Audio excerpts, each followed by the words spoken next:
Full of Hell, Garden of Burning Apparitions, album review. Let's chat about it. Hey guys, what's going on? John here from What's Spinning here tonight to chat about the new one from Full of Hell, Maryland-based DeathGrind, Grindcore, Powerviolence act, who, in their early days, with albums like Roots of Earth Are Consuming My Home, completely captivated me with the sheer brutality and intensity and disgusting nature of this album. It's pretty much something to behold. And I will say this, their follow-up album, still to this day, Rudiments of Mutilation, I still think it's one of their weakest projects overall. I don't know, it just seems so unfocused to me at times.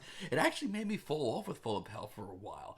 But around the time of their project that they put out with The Body, both of them I should say, which I thought were really good, I started to get really fascinated into Full of Hell again, and after that they started putting out some of their best material. There was also that absolutely killer, fantastic EP that they did with Nails. But then I named 2017's Trumpeting Ecstasy my metal album of the year. It was short, it was sweet, it was explosive, but it was also really well written.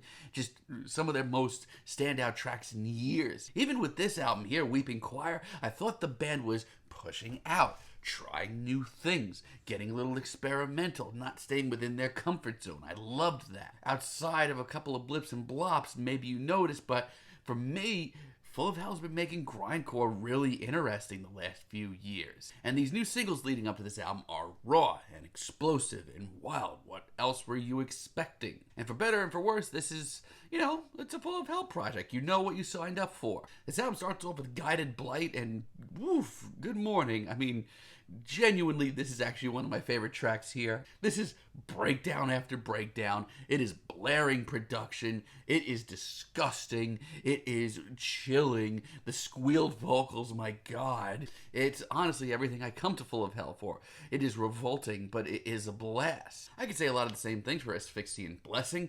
Few metal tracks I've heard this year are this disturbing. I mean, forget about the rails. Forget about the rails of a song. This track completely starts off the rails and just gets more as we go along. It is pummeling. It is ridiculous. I mean, much like a really great horror movie, when tracks like this get so much out of control, I can't help but, laugh a little bit. But God, it is so good. The performance is all around great, and that heavier, more monolithic style that comes in towards the end, it's actually something I really want to hear a lot more of. I think that's great. Murmuring Foul Spring, honestly, also one of the best tracks here. It's tracks like this that actually really stand out to me a lot, because Full of Hell here take a couple of seconds and actually establish a really strong atmosphere. And it's really good too. So much so that when everything else pummels in around it and all the ridiculous breakdowns start occurring and the thunderous drums pop in, it makes everything a lot more rewarding.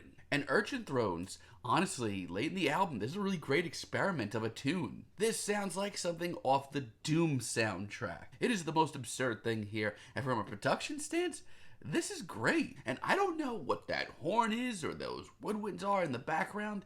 Whatever they are, this is what I come to the table for. I love hearing Full of Hell, really push out of their boundaries. Now, I'm just going to say it here. This is not going to be my metal album of the year. It's probably a little bit more of a meat and potatoes Full of Hell album at the end of the day, which isn't a bad thing. This is still a very serviceable grindcore and death grind album. But we hear tracks like Derelict Satellite, and this ain't it, man. This is where I lose Full of Hell, and pretty fast, too. I'm all for some harsh noise, man. I've been to some Prurient shows over the years. But this is just formless, and honestly, I feel like Full of Hell are kind of overcompensating here. It's boring. I feel like we're past this, and let me tell you, in a sea of tracks that last between 50 seconds and 1 minute and 30 seconds, this 3-minute track feels like it takes forever. This is a very serviceable, fine grindcore album, which you're not going to find much of this year.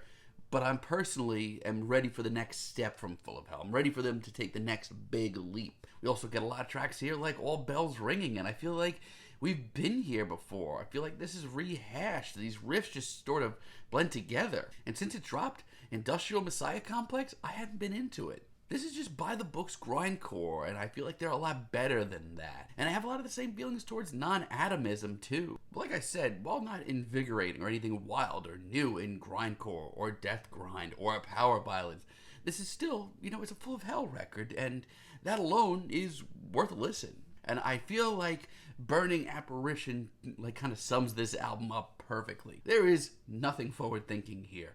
This is just Full of Hell doing what they do and doing it really, really, really well. But for me right now, I'm fine with that. I'm fine with this track. I could throw some fucking punches to this track. And then we have Eroding Shell, which, while short and sweet, is one of the most pummeling and throttling and non-stop tracks here. I live for this from Full of Hell. And oddly enough, Reeking Tunnels works for me.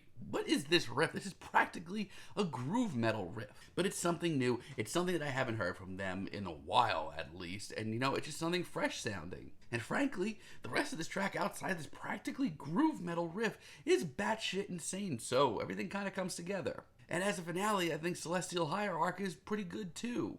The soaring guitars, the guttural growls, this is what I come to the table for. This isn't pretty, this isn't forward thinking, but my goodness, it's great. It is a pummeling, all out assault. Like here, I feel like Full of Hell are gonna like rip through my headphones, and if they're not gonna push themselves, at least I want to feel that. That's a great finale. So while this isn't as experimental as their last album, or, you know, maybe not the pummeling, exciting, trumpeting ecstasy, I think there's still a lot to go for in Full of Hell in 2021. Yeah, some of this album is meat and potatoes, grindcore, and Powerviolence. And if that's enough for you, that's fine. Trust me, there's a lot of really great material here. Personally, though, I'm kind of ready for the next leap. That's just me.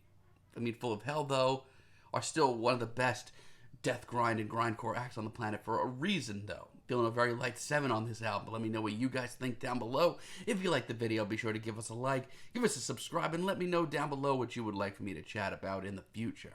And until next time, have a great day, guys.